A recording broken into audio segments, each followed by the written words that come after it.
ഇന്ന് 2024 ജൂൺ 20 വ്യാഴാഴ്ച. കാതിലെത്തും പത്രങ്ങൾ മീഡിയ വൺ പോഡ്കാസ്റ്റ് ആരംഭിക്കുകയാണ്. ഇത് PT നാസർ.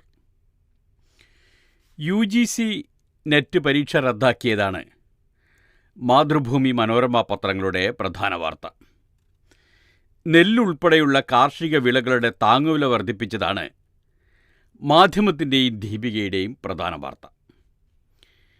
CPMൻ്റെ ആത്മവിമർശനമാണ് കേരള കൗമുദി പ്രധാനമായി കണ്ടത്. തടവുകാരുടെ പ്രശ്നങ്ങളാണ് മംഗളത്തിൻ്റെ ലീഡ്. എല്ലാവർക്കുമുണ്ട് കോപ്പ അമേരിക്ക നാളെ തുടങ്ങാൻ പോകുന്നതിൻ്റെ വാർത്തകൾ. കേൾക്കാം വാർത്തകൾ. ചോദ്യപേപ്പർ NTA-ക്ക് ചോദ്യച്ചോർച്ച. NTA-ക്ക് വൻ തിരിച്ചടി. UGC നെറ്റ് പരീക്ഷ റദ്ദാക്കി എന്നതാണ് മനോരമ അവരുടെ ലീഡ് വാർത്തയ്ക്ക് നൽകിയിരിക്കുന്ന തലക്കെട്ട്. കോളേജ് അധ്യാപന യോഗ്യതാ പരീക്ഷ എഴുതിയത് 11,20.21 ലക്ഷം പേർ.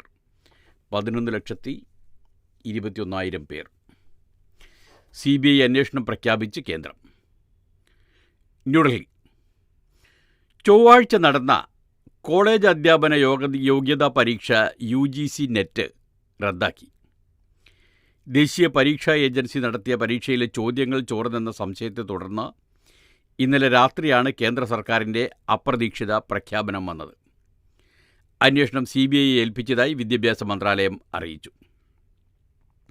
രാജ്യത്തെ 1205 കേന്ദ്രങ്ങളിൽ നടന്ന പരീക്ഷ 11.21 ലക്ഷം പേരാണ് എഴുതിയത്. നെറ്റ് യോഗ്യത ഇത്തവണ മുതൽ PhD പ്രവേശനത്തിനും പരിഗണിക്കുമെന്നതിനാൽ പരീക്ഷയ്ക്ക് പ്രാധാന്യമേറിയിരുന്നു. 2018 മുതൽ ഓൺലൈനായിരുന്ന പരീക്ഷ ഇക്കുറി വീണ്ടും ഓഫ്ലൈൻ രീതിയിലേക്ക് മാറ്റിയിരുന്നു. കേന്ദ്ര ആഭ്യന്തര മന്ത്രാലയത്തിലെ ഇന്ത്യൻ സൈബർ ക്രൈം ഓർഗനൈസേഷൻ സെൻറ്ററിന് I4C കീഴിലെ national cyber crime threat analytic യൂണിറ്റാണ് പരീക്ഷയിൽ ക്രമക്കേട് നടന്നെന്ന സൂചനകൾ കൈമാറിയത്. ഇവ വിലയിരുത്തി പരീക്ഷ റദ്ദാക്കാൻ കേന്ദ്രം തീരുമാനിക്കുകയായിരുന്നു. പുനഃപരീക്ഷ സംബന്ധിച്ച വിവരങ്ങൾ പിന്നീട് അറിയിക്കും. നീറ്റ് UG പരീക്ഷയിലെ വിവാദത്തെ തുടർന്ന് പ്രതിരോധത്തിലായ NTA-യുടെ വിശ്വാസ്യത കൂടുതൽ ചോദ്യം ചെയ്യാൻ UGC നെറ്റ് റദ്ദാക്കൽ കാരണമാകും. നീറ്റ് ക്രമക്കേട് സംബന്ധിച്ച് അന്വേഷണം നടത്തുന്ന ബീഹാർ പോലീസിലെ ഇക്കണോമിക് ഒഫൻസ് യൂണിറ്റിനോട് വിശദ റിപ്പോർട്ട് ചോദിച്ചിട്ടുണ്ടെന്നും ഇതനുസരിച്ച് തുടർ നടപടി ഉണ്ടാകുമെന്നും വിദ്യാഭ്യാസ മന്ത്രാലയം അറിയിച്ചു. ഈ മാസം തന്നെ NTA റദ്ദാക്കേണ്ടി വന്ന രണ്ടാമത്തെ പരീക്ഷയാണ് UGC നെറ്റ്. 4 വർഷ B.Ed പ്രോഗ്രാമിലേക്ക് ജൂൺ 12 നടത്തിയ നാഷണൽ കോമൺ എൻട്രൻസ് ടെസ്റ്റും റദ്ദാക്കിയിരുന്നു. സാങ്കേതിക പ്രശ്നങ്ങളെ തുടർന്ന് ഭൂരിഭാഗം കേന്ദ്രങ്ങളിലും പരീക്ഷ പൂർത്തിയാക്കാൻ കഴിയാതെ വന്നതായിരുന്നു കാരണം. 29,000 വിദ്യാർത്ഥികൾ എഴുതിയ പരീക്ഷ വളരെ കുറച്ച് കേന്ദ്രങ്ങളിൽ മാത്രമാണ് കൃത്യമായി നടന്നത്. ചോദ്യങ്ങൾ മുൻപേ ടെലിഗ്രാമിൽ വന്നു എന്നതാണ് കണ്ടെത്തൽ. UGC നെറ്റിനുള്ള ചില ചോദ്യങ്ങൾ ദിവസങ്ങൾക്ക് മുൻപേ ചില ടെലിഗ്രാം ചാനലുകളിൽ പ്രത്യക്ഷപ്പെട്ടതായാണ് വിവരം. I4C ഡിവിഷൻ ഇക്കാര്യം കണ്ടെത്തി ഇന്നലെ UGCയെ അറിയിച്ചതോടെയാണ് വിദ്യാഭ്യാസ മന്ത്രാലയം അടിയന്തര നടപടി സ്വീകരിച്ചത്.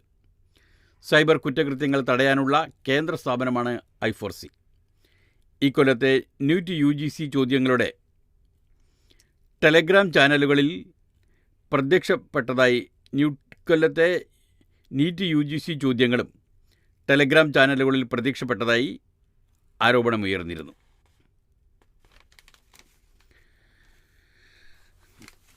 അക്രമ രാഷ്ട്രീയം വെളിപ്പെടുത്തലുമായി നാട്ടുകാരി, സർവത്ര ബോംബ്. അതായത് അങ്ങനെ ഒരു തലക്കെട്ടുണ്ട് മനോരമയിൽ. അതായത് തലശ്ശേരിയിലെ എരഞ്ഞോളിയിൽ കഴിഞ്ഞ ദിവസം തേങ്ങ പെറുക്കാൻ പോയപ്പോൾ ആളില്ലാത്ത പറമ്പിൽ നിന്ന് ബോംബ് പൊട്ടി മരിച്ച ഒരാളുടെ അയൽവാസിയായ സ്ത്രീ ചില വെളിപ്പെടുത്തൽ നടത്തിയതാണ് വാർത്ത. തലശ്ശേരി എരഞ്ഞോളിയിൽ ബോംബ് പൊട്ടി വയോധികൻ മരിച്ച സ്ഥലം സന്ദർശിക്കാനെത്തിയ ഷാഫി പറമ്പിലിനരികെത്തി ബോംബ് രാഷ്ട്രീയത്തിനെതിരെ പ്രതികരിക്കുന്ന സീന എന്ന യുവതിയാണ് ഇക്കാര്യം പറഞ്ഞത്. തലശ്ശേരി. ആൾപ്പാർപ്പില്ലാത്ത വീടുകളും പറമ്പുകളും ബോംബ് നിർമ്മാണ കേന്ദ്രങ്ങളാക്കിയിരിക്കുകയാണ് പാർട്ടിക്കാർ. തൊട്ടടുത്ത പറമ്പിൽ നിന്ന് പാർട്ടിക്കാർ 3 ബോംബുകൾ എടുത്തുകൊണ്ടുപോയി. പോലീസിനെയൊന്നും അവർ അറിയിച്ചില്ല. ഇപ്പോൾ ഒരാൾ കൊല്ലപ്പെട്ടതുകൊണ്ട് മാത്രമാണ് ഇതെല്ലാം പുറത്തു വന്നത്. പുറത്തു പറയാൻ ആളുകൾക്ക് ഭയമാണ്. കഴിഞ്ഞ ദിവസം തലശ്ശേരി എരഞ്ഞോളിയിൽ കഴിഞ്ഞ ദിവസം സ്റ്റീൽ ബോംബ് പൊട്ടിത്തെറിച്ച് കൊല്ലപ്പെട്ട കെ വേലായുധൻ്റെ അയൽവാസി എം സീനയാണ് ആക്രമ രാഷ്ട്രീയത്തിനെതിരെ തുറന്നടിച്ചത്. നിയുക്ത MP ഷാഫി പറമ്പിൽ ഉൾപ്പെടെയുള്ള ജനപ്രതിനിധികളും മാധ്യമപ്രവർത്തകരും സ്ഥലത്തെത്തിയപ്പോഴാണ് സീന പരസ്യ പ്രതികരണം നടത്തിയത്. CPMൻ്റെ പ്രബല കേന്ദ്രമാണ് തങ്ങളുടെ പ്രദേശമെന്നും അപ്പോൾ പിന്നെ ബോംബ് നിർമ്മിക്കുന്നത് ആരായിരിക്കുമെന്നും പിന്നീട് മനോരമയുമായുള്ള അഭിമുഖത്തിൽ സീന ചോദിച്ചു. നേരത്തെ ഷാഫി പറമ്പിൽ സ്ഥലത്തെത്തിയപ്പോൾ അപ്രതീക്ഷിതമായിട്ടായിരുന്നു സീനയുടെ പ്രതികരണം. ചുറ്റുമുള്ളവർ വിലക്കിയിട്ടും അവർ തുറന്നു പറഞ്ഞു. മുൻപ് ഞങ്ങളുടെ വീട് വാടകയ്ക്ക് നൽകിയിരുന്നു. എന്നാൽ വീടിന് മുന്നിലെ പറമ്പിൽ ബോംബുണ്ടെന്ന് പറഞ്ഞ് അവർ വീട് ഒഴിയുകയായിരുന്നു. ആരെങ്കിലും ഇതൊക്കെ പറയാൻ തയ്യാറായാൽ അവരുടെ വീട് ബോംബെറിഞ്ഞ് നശിപ്പിക്കും, ജീവിക്കാൻ അനുവദിക്കില്ല. ഞാൻ ഇതെല്ലാം പറഞ്ഞത് എനിക്ക് വേണ്ടി മാത്രമല്ല, ഈ നാട്ടിലെ എല്ലാവർക്കും വേണ്ടിയാണ്. ഇതെല്ലാം പറഞ്ഞതിൻ്റെ പേരിൽ നാളെ എൻ്റെ ബോംബിനും എൻ്റെ വീടിനും ഇവർ ബോംബെറിഞ്ഞേക്കാം. സാധാരണക്കാരാണ് ഞങ്ങൾ. സാധാരണക്കാരുടെ അവകാശമാണ് ഭയമില്ലാതെ ജീവിക്കാൻ കഴിയുക എന്നത്. പ്രശ്നം അധികൃതരുടെ ശ്രദ്ധയിൽപ്പെടുത്തുമെന്നും സുരക്ഷ ഉറപ്പാക്കാൻ പോലീസിന് നിർദ്ദേശം നൽകുമെന്നും ഷാഫി പറഞ്ഞു. എരഞ്ഞോളിയിൽ കഴിഞ്ഞ ദിവസം ആളൊഴിഞ്ഞ പറമ്പിൽ കണ്ട സ്റ്റീൽ പാത്രം ബോംബാണെന്നറിയാതെ തുറന്നു നോക്കിയപ്പോഴുള്ള സ്ഫോടനത്തിലാണ് വേലായുധൻ കൊല്ലപ്പെട്ടത്. നിയമസഭയിൽ ഇന്നലെ ബോംബ് ചർച്ചയ്ക്ക് വന്നിരുന്നു. അപ്പോൾ മുഖ്യമന്ത്രി പറഞ്ഞത് പലരും ബോംബുണ്ടാക്കാം, അതിന് രാഷ്ട്രീയ നിറം വേണ്ട എന്നാണ്. ആ വാർത്തയും ഇതോട് ചേർത്ത് തന്നെ മനോരമ നൽകിയിട്ടുണ്ട്. തിരുവനന്തപുരം: ഇക്കാലത്ത് പലരും ബോംബുണ്ടാക്കാം, അതിനൊക്കെ രാഷ്ട്രീയ നിറം നൽകാനല്ല ശ്രമിക്കേണ്ടത്.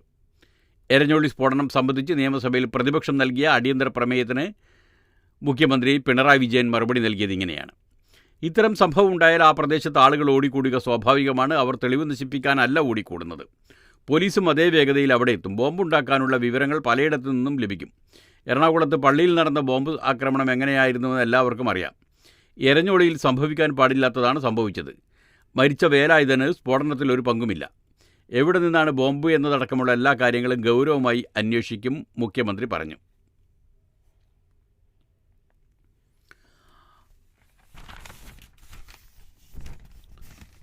ഇടുക്കിയിലെ CPI നേതാക്കൾ പറയുന്നു ഇടതു മുന്നണി വിടണം.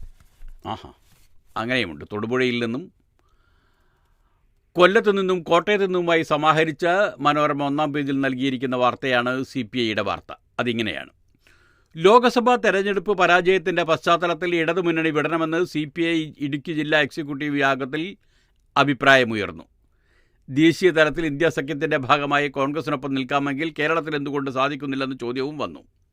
കോൺഗ്രസിനൊപ്പം നിലകൊണ്ടത് പാർട്ടിയുടെ സുവർണകാലമായിരുന്നു എന്ന അഭിപ്രായവും ഉണ്ടായി. വിഗ്രഹം ഉടച്ചു വാർത്ത് തല മാറ്റിവെക്കുക തന്നെ വേണമെന്നാണ് CPI കൊല്ലം ജില്ലാ കൗൺസിൽ യോഗത്തിൽ ആവശ്യമുയർന്നത്.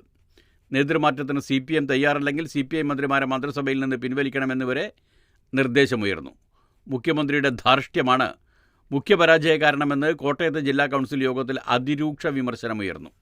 3 CPI മന്ത്രിമാരും നിശിതമായി വിമർശിക്കപ്പെട്ടു. അവർ ഒന്നുകിൽ മന്ത്രിസഭയിൽ നിന്നോ അല്ലെങ്കിൽ പാർട്ടി സംസ്ഥാന എക്സിക്യൂട്ടീവിൽ നിന്നോ മാറ്റണം. പ്രശ്നങ്ങളിൽ CPI നേതൃത്വം ഫലപ്രദമായി ഇടപെടുന്നില്ല. പാർട്ടിക്ക് ലഭിച്ച രാജ്യസഭാ സീറ്റ് കെ പ്രകാശ് ബാബുവിനാണ് നൽകേണ്ടിയിരുന്നതെന്നും കൊല്ലത്ത് ആനി രാജയ്ക്കാണ്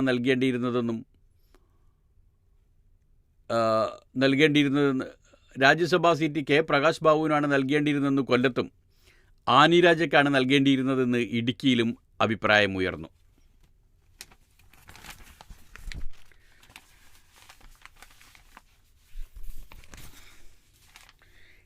ഇറിഡിയത്തിൻ്റെ പേരിൽ തട്ടിപ്പ്, കോടികളുടെ തട്ടിപ്പാണ്. ഭീഷണിയുമുണ്ടായി. 3 പേര് അറസ്റ്റിലാണ്. കോയമ്പത്തൂരിൽ നിന്നുള്ള വാർത്തയാണ്. പണം വാങ്ങിയ പാലക്കാട് സ്വദേശി ഒടുവിൽ. കോയമ്പത്തൂർ: ഇറിഡിയം ബിസിനസ്സിൽ പങ്കാളിയാക്കാമെന്ന് വാഗ്ദാനം ചെയ്ത് കോടികൾ തട്ടുകയും ഭീഷണിപ്പെടുത്തുകയും ചെയ്ത സംഭവത്തിൽ 3 പേർ അറസ്റ്റിലായി. തൂത്തുക്കുടി അരമുഖനേരി സ്വദേശി വി പൊന്മുരുകാനന്ദം 56 വയസ്സാണ്. തിരുനെൽവേലി കളകാട് സ്വദേശി ബാലാജി 35 വയസ്സാണ്. തിരുനെൽവേലി പഴയ ജട്ടിക്കുളം സ്വദേശി S രാജനാരായണൻ, അതായത് റോക്കറ്റ് രാജ 48 എന്നിവരാണ് അറസ്റ്റിലായത്. സംഭവത്തെക്കുറിച്ച് പോലീസ് പറയുന്നത് ഇങ്ങനെ: വയനാട് സ്വദേശി M സിറാജുദ്ദീൻ 2008 മുതൽ ഖത്തറിൽ നിർമ്മാണ കമ്പനി നടത്തുകയാണ്. അദ്ദേഹവുമായി സൗഹൃദത്തിലായ കണ്ണൂർ സ്വദേശി നിസാർ, സുഹൃത്തുക്കളായ പാലക്കാട് കനിയമുത്തൂർ അർച്ചന ഗാർഡനിൽ ഫിറോസ് ഖാൻ, അഷ്റഫ് ഖാൻ എന്നിവരെ സിറാജുദ്ദീന് പരിചയപ്പെടുത്തി. തങ്ങളുടെ കൈവശം ഇറിഡിയം ഉണ്ടെന്നും ഇറിഡിയം ബിസിനസ്സിൽ നിക്ഷേപിച്ചാൽ വൻ ലാഭമുണ്ടാകാമെന്നും നിസാർ സിറാജുദ്ദീനെ വിശ്വസിപ്പിച്ചു. 2013 ആഗസ്റ്റ് 29 1.5 കോടി രൂപ സിറാജുദ്ദീൻ ഫിറോസ് ഖാനും അഷ്റഫ് ഖാനും നൽകി.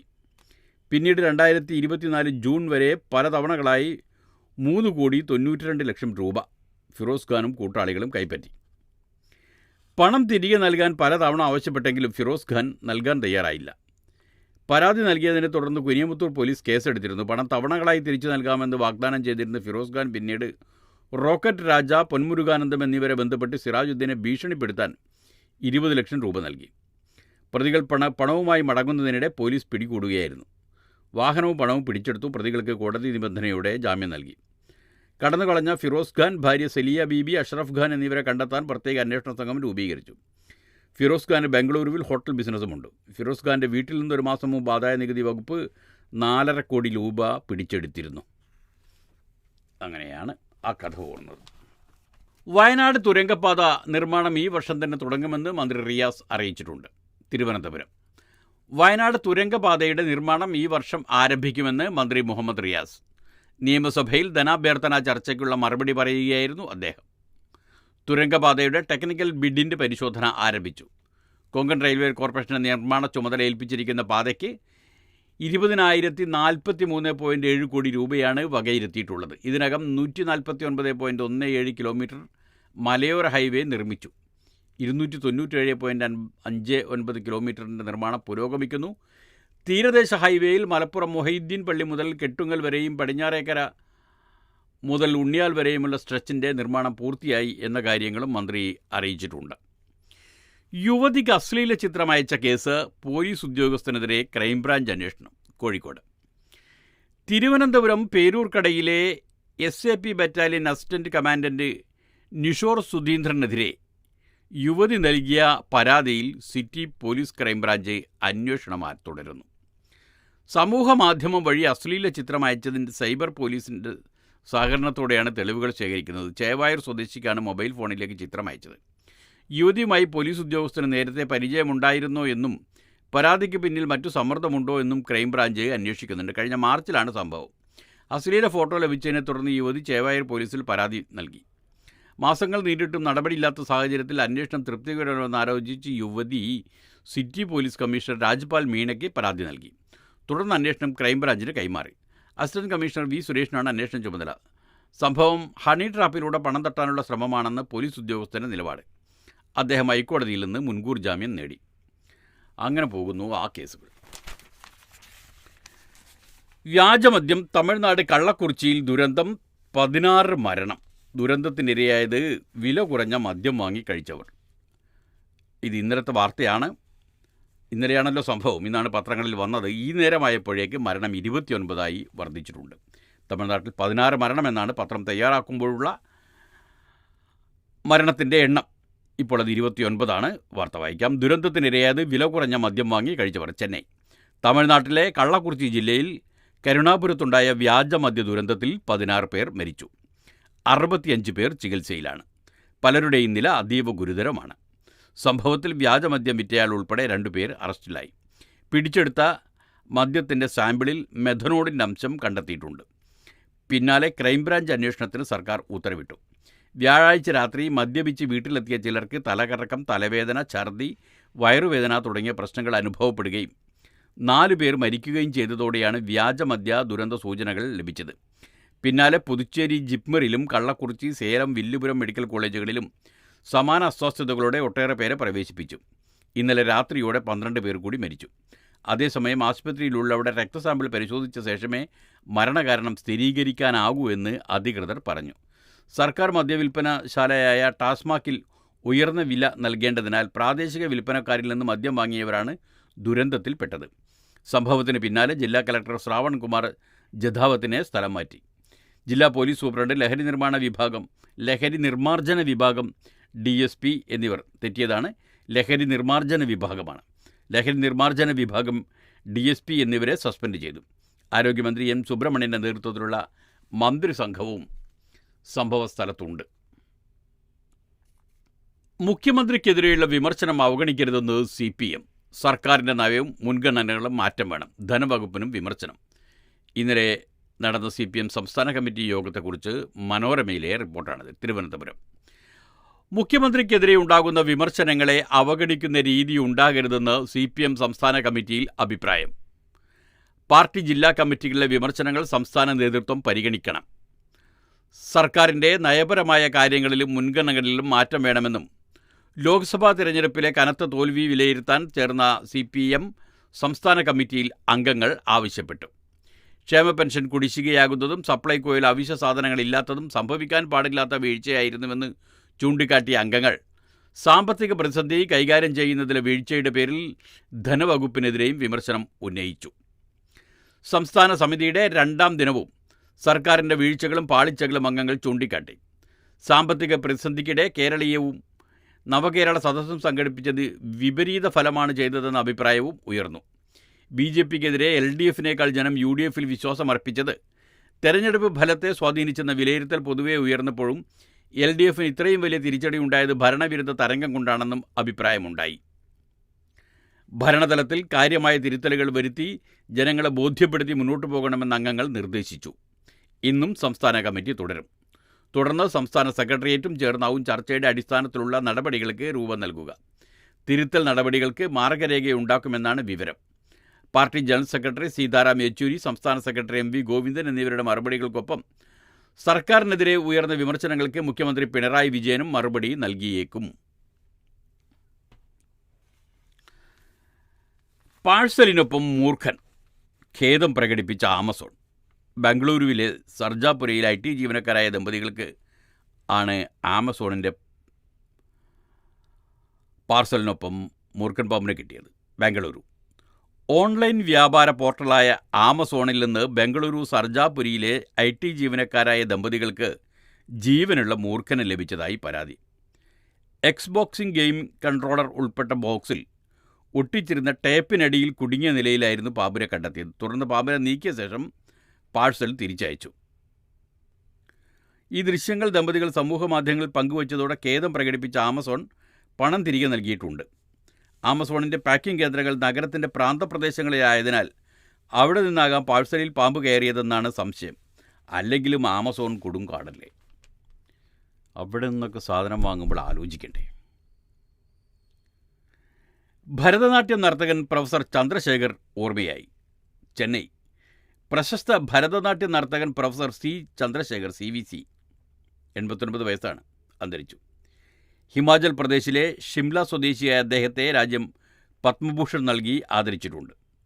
കേന്ദ്ര സംഗീത നാടക അക്കാദമി അവാർഡ്, ഉത്തർപ്രദേശ്, ഗുജറാത്ത്, തമിഴ്നാട് സംസ്ഥാന അക്കാദമി അവാർഡുകൾ, ചെന്നൈയിലെ കൃഷ്ണഗാന സഭയുടെ നൃത്യ ചൂഡാമണി, UGC ദേശീയ പുരസ്കാരം, മധ്യപ്രദേശ് സർക്കാരിൻ്റെ കാളിദാസ് സമ്മാൻ, സംഗീത നാടക അക്കാദമിയുടെ രത്നസദസ്യ പുരസ്കാരം തുടങ്ങിയവയും ലഭിച്ചിട്ടുണ്ട്.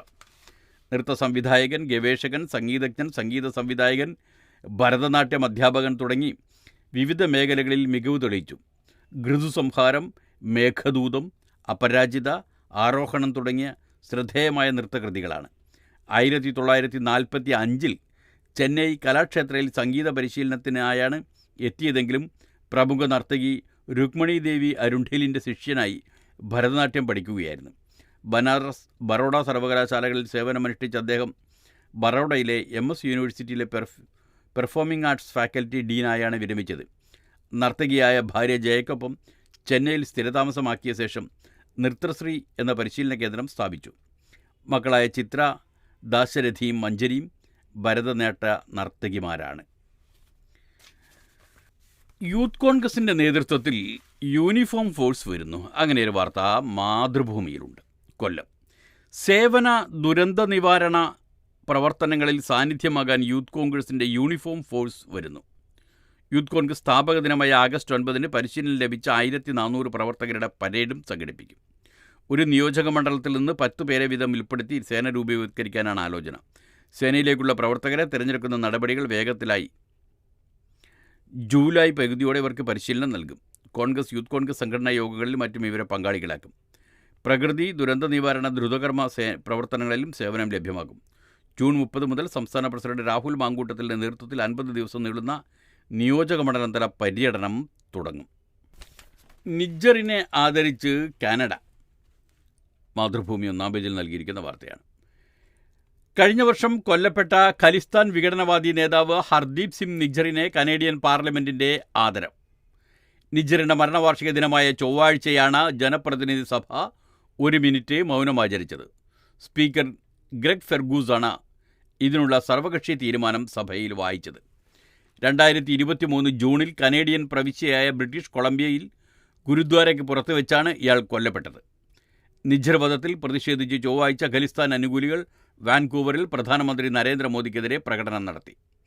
കനേഡിയൻ പാർലമെൻറ്റ് നടപടിക്ക് മറുപടിയായി 1985 കനിഷ്ക ബോംബ് സ്ഫോടനത്തിൽ മരിച്ച 329 പേർക്കും ആദരമർപ്പിക്കുമെന്ന് വാൻകൂവറിലെ ഇന്ത്യൻ നയതന്ത്ര മന്ത്രാലയം അറിയിച്ചു. ഞായറാഴ്ച വൈകിട്ട് സ്റ്റാൻലി പാർക്കിലായിരിക്കും ചടങ്ങ് നടക്കുക. ഇന്ത്യ ഭീകരവാദത്തെ പ്രതിരോധിക്കാൻ മുന്നണിയിലുണ്ടാകുമെന്ന് പറഞ്ഞാണ് വാൻകൂവർ കോൺസുലേറ്റിൻ്റെ ജനറൽ എക്സിക്യൂട്ടീവ് ഇക്കാര്യം കുറിച്ചത്. 2020 ഇന്ത്യ ഭീകരനായി പ്രഖ്യാപിച്ചയാളാണ് നിജ്ജർ. നിജ്ജർ വധത്തിൽ ഇന്ത്യൻ രഹസ്യാന്വേഷണ ഏജന്റുമാർക്ക് പങ്കുണ്ടെന്ന് സെപ്റ്റംബറിൽ ട്രൂഡോ ആരോപിച്ചിരുന്നു. ആരോപണം അസംബന്ധമാണെന്ന് പറഞ്ഞ് ഇന്ത്യ തള്ളിക്കളഞ്ഞിരുന്നു. ആ വിവാദം ഇപ്പോൾ വളരുകയാണ്. പന്തീരങ്കാവിലെ ഗാർഹിക പീഡന പരാതി കേസിൽ പുതിയ വഴിത്തിരിവുണ്ട്.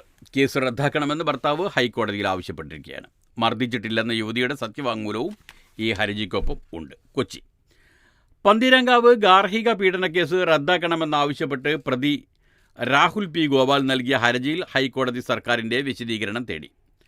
ആരോപണത്തിൽ അന്വേഷണ ഉദ്യോഗസ്ഥൻ്റെ വിശദീകരണം അറിയിക്കാൻ ജസ്റ്റിസ് എ ബദറുദ്ദീൻ നിർദ്ദേശിച്ചു. ഹർജി ഓഗസ്റ്റ് 6 വീണ്ടും പരിഗണിക്കും. ഹർജിക്കൊപ്പം എറണാകുളം വടക്കൻ പറവൂർ സ്വദേശിനിയായ ഭാര്യയുടെ സത്യവാങ്മൂലവുമുണ്ട്. തർക്കങ്ങൾ ഇരു കക്ഷികളും തമ്മിൽ പരിഹരിച്ചെന്നും അതിനാൽ പന്തീരാങ്കാവ് പോലീസ് രജിസ്റ്റർ ചെയ്ത FIR റദ്ദാക്കുന്നതിൽ എതിർപ്പില്ലെന്നുമാണ് സത്യവാങ്മൂലത്തിൽ പറയുന്നത്. രാഹുൽ മർദ്ദിച്ചിട്ടില്ലെന്നും ഒന്നിച്ച് ജീവിക്കാൻ ആഗ്രഹിക്കുന്നെന്നും യുവതി ഒപ്പിട്ട് നോട്ടറി സാക്ഷ്യപ്പെടുത്തിയ സത്യവാങ്മൂലത്തിൽ പറയുന്നു. തികച്ചും സ്വകാര്യമായ തർക്കമാണെന്നും പൊതു താൽപ്പര്യമില്ലെന്നും വിശദീകരിക്കുന്നു. വിവാഹ സംബന്ധിച്ച ചെറിയ തർക്കങ്ങളാണ് പരാതിക്കിടയാക്കിയത്. താനും ഭർത്താവും തമ്മിലുള്ള തെറ്റിദ്ധാരണയാണ് പരാതിക്കിടയാക്കിയത്. രാഷ്ട്രീയമായും അല്ലാതെയും സ്വാധീനമുള്ള വീട്ടുകാരുടെ നിർബന്ധത്തിന് വഴങ്ങിയാണ് യാഥാർത്ഥ്യത്തിന് വിരുദ്ധമായ മൊഴി നൽകിയത്. രാഹുലിനെതിരെ തനിക്ക് പരാതിയില്ലെന്നും കേസ് റദ്ദാക്കുന്നതിൽ എതിർപ്പില്ലെന്നും സത്യവാങ്മൂലത്തിൽ യുവതി വിശദീകരിക്കുന്നു. വധശ്രമമടക്കമുള്ള വകുപ്പുകളാണ് രാഹുലിൻ്റെ പേരിൽ പോലീസ് ചുമത്തിയിരിക്കുന്നത്. നവവധു ഭർത്തൃവീട്ടിൽ മർദ്ദനത്തിനിരയെന്ന പരാതിയിലാണ് കോഴിക്കോട് പന്തീരാങ്കാവ് പോലീസ് കേസെടുത്തത്. സാമൂഹിക മാധ്യമത്തിലൂടെ പരാതിയിൽ നിന്ന് പിന്മാറുന്നതായി യുവതി അറിയിച്ചിരുന്നു. യുവതിയെ കാണാനില്ലെന്ന് കാട്ടി മാതാപിതാക്കൾ വടക്കേക്കര പോലീസിൽ പരാതിപ്പെട്ടിരുന്നു. അന്വേഷണത്തിൽ യുവതി ഡൽഹിയിലുണ്ടെന്ന് പോലീസ് കണ്ടെത്തി. മജിസ്ട്രേറ്റിന് മുന്നിൽ ഹാജരായ യുവതി വീട്ടുകാരോടൊപ്പം പോകാൻ താൽപ്പര്യമില്ലെന്ന് അറിയിച്ചു. ഇതിന് പിന്നാലെയാണ് രാഹുൽ കേസ് റദ്ദാക്കാനായി ഹർജി നൽകിയത്. ഇയാൾ നിലവിൽ ജർമ്മനിയിലാണെന്നാണ് വിവരം. 14 വിളകൾക്ക് താങ്ങുവില കൂട്ടി. ഉൽപ്പാദന ചെലവിൻ്റെ 180% കേന്ദ്രം. നെല്ലിന് താങ്ങുവില കിൻഡലിന് 2300 രൂപ, വർധന 117 രൂപ. മാധ്യമത്തിൻ്റെ ലീഡ് വാർത്തയതാണ്. ന്യൂഡൽഹി നെല്ല്, പരുത്തി, സോയാബീൻ, നിലക്കടല, ചോളം, ബജ്ര, റാഗി തുടങ്ങി 14 ഖാരിഫ് വിളകളുടെ ചുരുങ്ങിയ താങ്ങുവില വർദ്ധിപ്പിക്കാൻ പ്രധാനമന്ത്രി നരേന്ദ്രമോദിയുടെ അധ്യക്ഷതയിൽ ചേർന്ന കേന്ദ്രമന്ത്രിസഭാ യോഗം തീരുമാനിച്ചു. ഉൽപ്പാദന ചെലവിൻ്റെ 180% കർഷകർക്ക് കിട്ടുന്ന തരത്തിലാണ് താങ്ങുവില നിശ്ചയിച്ചതെന്ന് മന്ത്രിസഭാ തീരുമാനങ്ങൾ വിശദീകരിച്ച വാർത്താ വിതരണ മന്ത്രി അശ്വിനി വൈഷ്ണവ് അറിയിച്ചു. എണ്ണക്കുരുക്കൾക്കും എള്ളിനുമാണ് താങ്ങുവിലയിൽ കൂടുതൽ വർധനയെന്നും നെല്ലിൻ്റെ താങ്ങുവില കിൻഡലിന് 5.35% വർദ്ധിപ്പിച്ചുവെന്നും മന്ത്രി കൂട്ടിച്ചേർത്തു. ചുരുങ്ങിയ താങ്ങുവിലക്ക് നിയമപ്രാബല്യം ആവശ്യപ്പെട്ട് കർഷകർ പ്രക്ഷോഭം തുടരുന്നതിനിടയിലാണ് ഇക്കാര്യത്തിൽ തീരുമാനമെടുക്കാതെ 2024-25 സീസണിലേക്കുള്ള ഖാരിഫ് വിളകളുടെ താങ്ങുവില നിശ്ചയിച്ചത്. കിൻഡലിന് 2183 രൂപയായിരുന്ന നെല്ലിൻ്റെ താങ്ങുവില 117 രൂപ വർദ്ധിപ്പിച്ചതോടെ 2300 രൂപയാകും. നെല്ല് ഗ്രേഡ് എക്ക് 117 രൂപ കൂട്ടി 2203 രൂപയിൽ നിന്ന് 2320 ആക്കി. പരുത്തിയുടെ 2 വകഭേദങ്ങൾക്ക് 501 രൂപ വീതം വർദ്ധിപ്പിച്ച് 7127 രൂപയും 7521 രൂപയുമായി. മൂന്നാം മോദി സർക്കാർ കർഷകരുടെ ക്ഷേമത്തിന് വലിയ പ്രാധാന്യമാണ് കൽപ്പിക്കുന്നതെന്നും ഈ തീരുമാനത്തോടെ കർഷകർക്ക് 2 ലക്ഷം കോടി രൂപ താങ്ങുവിലയായി ലഭിക്കുമെന്നും കഴിഞ്ഞ കാലത്തേക്കാൾ 35,000 കോടി രൂപ കൂടുതലാണിതെന്നും മന്ത്രി അശ്വിനി വൈഷ്ണവ് പറഞ്ഞു. +1 മൂന്നാം അലോട്ട്മെൻറ്റ് കഴിഞ്ഞിട്ടും മലബാറിൽ 75,000 പേർ പുറത്തു തന്നെ എന്നൊരു വാർത്തയും മാധ്യമത്തിലുണ്ട്. തിരുവനന്തപുരം +1 പ്രവേശനത്തിനുള്ള മൂന്നാം അലോട്ട്മെൻറ്റിലൂടെ മെറിറ്റ് സീറ്റുകൾ ഏറെക്കുറെ നികത്തിയിട്ടും പാലക്കാട് മുതൽ കാസർഗോഡ് വരെയുള്ള ജില്ലകളിലെ 3.25 ലക്ഷം പേർ ഇപ്പോഴും സീറ്റില്ല. 3.25 ലക്ഷം പേർക്ക് ഇപ്പോഴും സീറ്റില്ല. ഏകജാലക പ്രവേശനത്തിലുള്ള മെറിറ്റ് സീറ്റുകൾക്ക് പുറമെ സ്പോർട്സ്, കമ്മ്യൂണിറ്റി, മാനേജ്മെൻറ്റ്, അൺഎയ്ഡഡ് കോട്ട സീറ്റുകളിലെ പ്രവേശനം കൂടി ചേർക്കുമ്പോഴാണ് 75,027 അപേക്ഷകർ പുറത്തു നിൽക്കുന്നത്. സംസ്ഥാനത്താകെ അനുശേഷിക്കുന്നത് 3,588 മെറിറ്റ് സീറ്റുകൾ മാത്രമാണ്. ഇതിൽ 1,332 സീറ്റുകളാണ് പാലക്കാട് മുതൽ കാസർഗോഡ് വരെയുള്ള മലബാർ ജില്ലകളിൽ ബാക്കിയുള്ളത്. അങ്ങനെ പോകുന്നു ആ വാർത്തയുടെ അവസ്ഥ. ഹൂത്തി ആക്രമണത്തിനിരയായ കപ്പൽ മുങ്ങി. അന്താരാഷ്ട്രീയ വാർത്തകളിലുള്ള പ്രധാന ഐറ്റം അതാണ്. സൻആ ദിവസങ്ങൾക്ക് മുമ്പ് യമനിലെ ഹൂത്തി വിമതരുടെ ആക്രമണത്തിനിരയായ കപ്പൽ കടലിൽ മുങ്ങി. കപ്പലിൽ ഒരു നാവികൻ ആക്രമണത്തിൽ കൊല്ലപ്പെട്ടതായും വിവരമുണ്ട്. ഹൂത്തികൾ മുക്കുന്ന രണ്ടാമത്തെ കപ്പലാണിത്.